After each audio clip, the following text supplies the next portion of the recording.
자, 오늘 저와 함께 아주 특별한 곳으로 떠나볼 텐데요.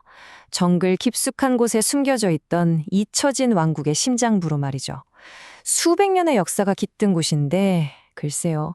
20세기의 가장 끔찍한 전쟁이 단 일주일 만에 모든 걸 바꿔놓은 그런 비극적인 사연도 함께 품고 있는 곳입니다. 화면에 보이는 이 이끼 낀 돌문 보이시죠? 여기가 바로 베트남의 미선 유적지, 유네스코 세계문화유산으로 지정된 곳의 입구입니다. 자, 이 문을 통과하는 순간 우리는 말 그대로 시간을 거슬러 올라가게 되는 거예요. 언뜻 보면 그냥 무너진 돌탑들, 오래된 폐허처럼 보일 수도 있겠죠? 하지만 전혀 그렇지 않습니다. 이곳의 진짜 의미를 알려면요, 우리가 지금 어떤 위대한 문명의 바로 그 중심에 서 있는지를 먼저 알아야 해요.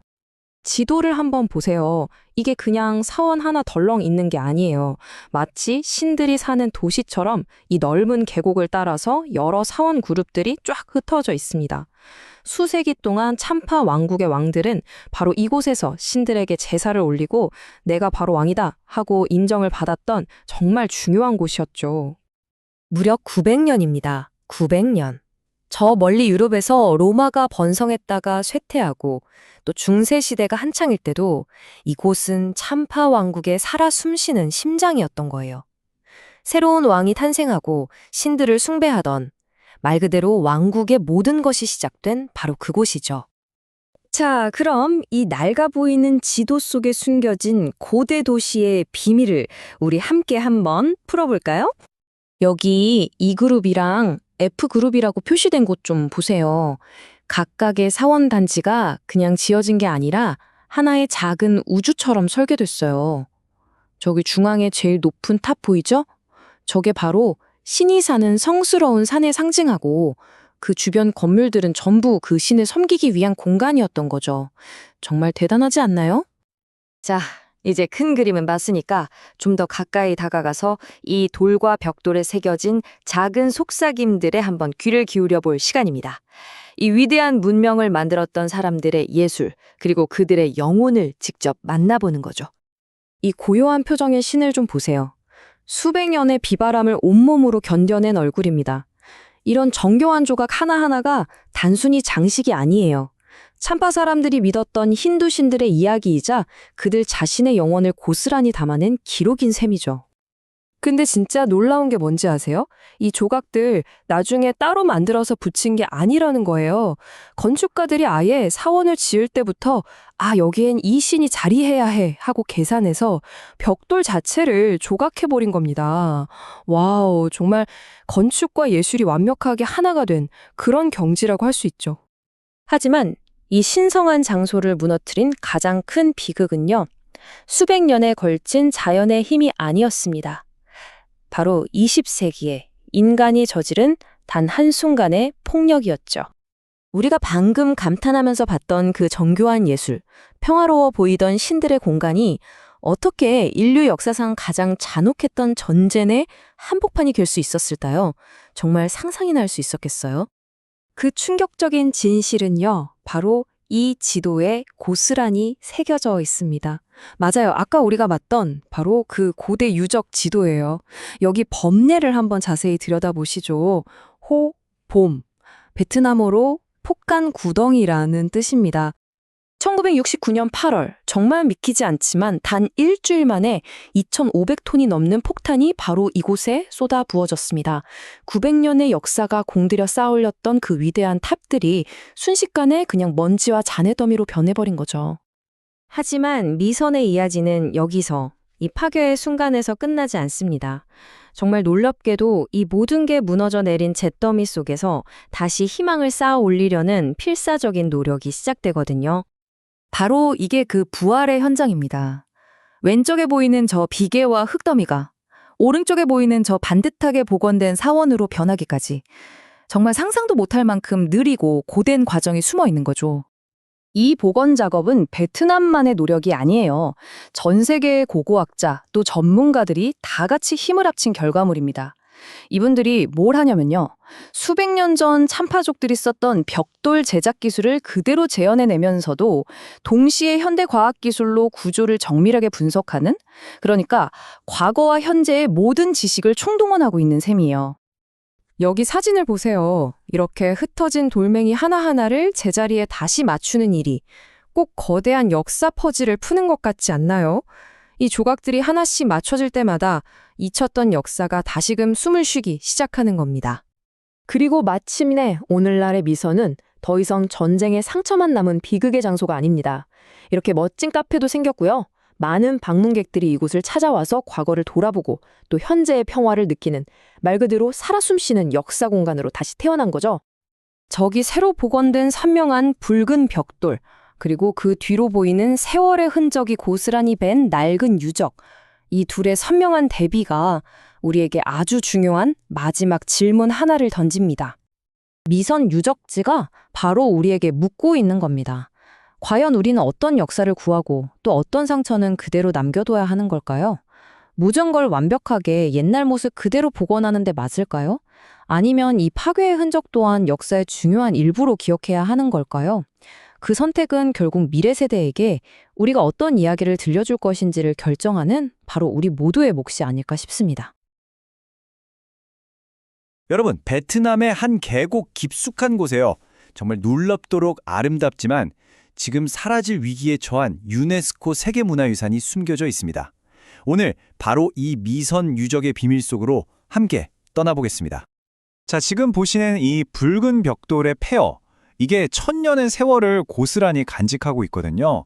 한때는 정말 위대한 문명의 심장이었던 곳인데 지금은 글쎄요, 영원히 사라져버릴지도 모르는 그런 기로에 서 있습니다. 그렇다면 이 계곡이 대체 왜 이렇게 신성한 곳으로 불리는 걸까요? 이 질문을 따라가 보면요. 먼저 이곳이 품고 있는 어마어마한 역사적, 문화적 중요성부터 짚어봐야 합니다. 무려 1000년이 넘는 시간 동안 이 계곡은 동남아시아를 호령했던 참파 왕국의 종교적 그리고 정치적인 심장부였어요.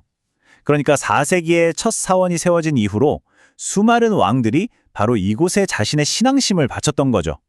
하지만 15세기에 왕국이 역사 속으로 사라지면서 이곳도 결국 정글 속에 쓸쓸히 잊히게 됩니다.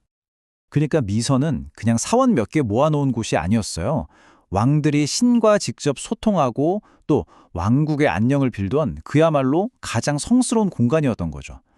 모든 종교의식의 중심에 바로 이 미선이 있었다, 이렇게 생각하시면 됩니다. 이 슬라이드를 보면 정말 흥미로운 지점이 바로 이 극명한 대비예요. 한쪽에서는 인류가 꼭 보존해야 할 세계적인 보물이라고 인정을 받았는데 다른 한쪽에서는 전쟁의 상처랑 또 그 무자비한 시간의 흐름 속에서 곧 사라질지도 모르는 위기에 처해 있다는 사실이죠. 이 딜레마가 바로 지금 미선이 마주한 현실입니다. 자, 이제 시선을 좀 옮겨볼까요? 참파인들의 아주 독특한 건축 기술, 그리고 그 안에 담긴 우주관으로 한번 들어가 보겠습니다. 이 사람들 벽돌 하나하나에 정말 놀라운 비밀을 숨겨놨거든요. 미선 건축의 가장 기본이 되는 단위, 바로 이 칼란이라고 불리는 주탑입니다. 신을 모시는 신성한 공간인데 이게 그냥 건물이 아니에요. 그 자체로 하나의 작은 우주를 상징했다고 합니다. 와, 이 문장 하나가 참파 건축의 핵심을 그대로 보여주는 것 같아요. 그러니까 그들은 이 땅 위에 신의 세계를 그대로 구현하고 싶었던 거죠. 탑을 오르는 행위 자체가 곧 신에게 다가가는 걸 의미했고요. 저 지붕 꼭대기는 신들이 사는 천상의 세계였던 겁니다. 당시 참배객들은 정해진 길을 따라서 이 신성한 공간에 경험했다고 해요. 먼저 고프라라는 문탑을 지나면서 세속의 먼지를 털어내고 만다파라는 홀에서 마음을 가다듬은 뒤에 마침내 신이 머무는 주 성소, 슬란에 다다르는 구조인 거죠.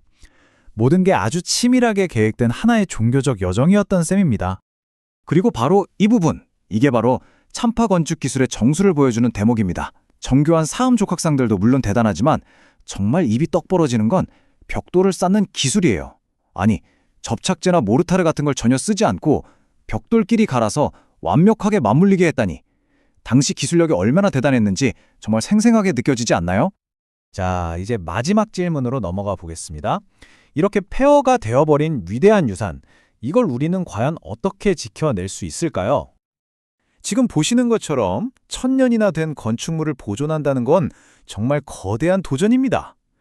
저 비계와 보호막 속에서 위태롭게 서 있는 탑들이여 마치 과거의 유령을 어떻게든 붙잡으려는 우리 인류의 필사적인 노력을 보여주는 것 같죠? 다행히 미선은 베트남만의 유산이 아니라 인류 전체의 유산으로 여겨지고 있어요. 그래서 보존을 위한 노력도 아주 국제적입니다.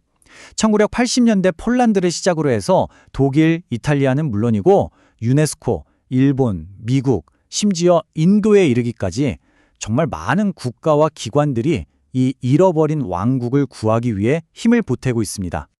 이런 복원 작업 중에는요, 이렇게 깜짝 놀랄 만한 발견이 이루어지기도 합니다. 바로 최근에 오직 왕과 최고 사제만이 걸을 수 있었다는 거대한 신성한 길이 발굴된 건데요. 와, 이건 정말 우리가 아직 미선에 대해 알아갈 게 정말 무궁무진하다는 걸 보여주는 아주 흥미로운 사건이죠. 하지만 현실은 여전히 녹록치 않습니다. 이 차트를 보시면 우리가 얼마나 많은 것을 이미 잃어버렸는지 한눈에 들어오죠. 원래 70개가 넘었던 사원 중에서 지금 온전한 형태를 유지하고 있는 건 20개 남짓에 불과합니다. 보존 작업이 정말 시급하다는 걸 알 수 있는 대목입니다. 복원의 가장 핵심적인 원칙은 완전한 보존이라고 해요. 그런데 여기에 아주 민감한 논쟁이 따라붙습니다. 뭐냐면 무너진 부분을 현대의 기술로 다시 반듯하게 쌓아 올리는 게 과연 진정한 의미의 보존일까 하는 거죠. 전문가들은 섣부른 복원이 오히려 역사를 왜곡할 수도 있다고 계속해서 경고하고 있습니다. 그래서 마지막으로 바로 이 질문을 던지게 되는 겁니다. 잃어버린 것을 안타까워하면서 이 흔적 그대로를 지키는 게 맞을까요? 아니면 원래 그 화려했던 모습을 되찾아주는 게 맞을까요? 이 선택지 사이에서 우리는 어떤 결정을 내려야 할까요?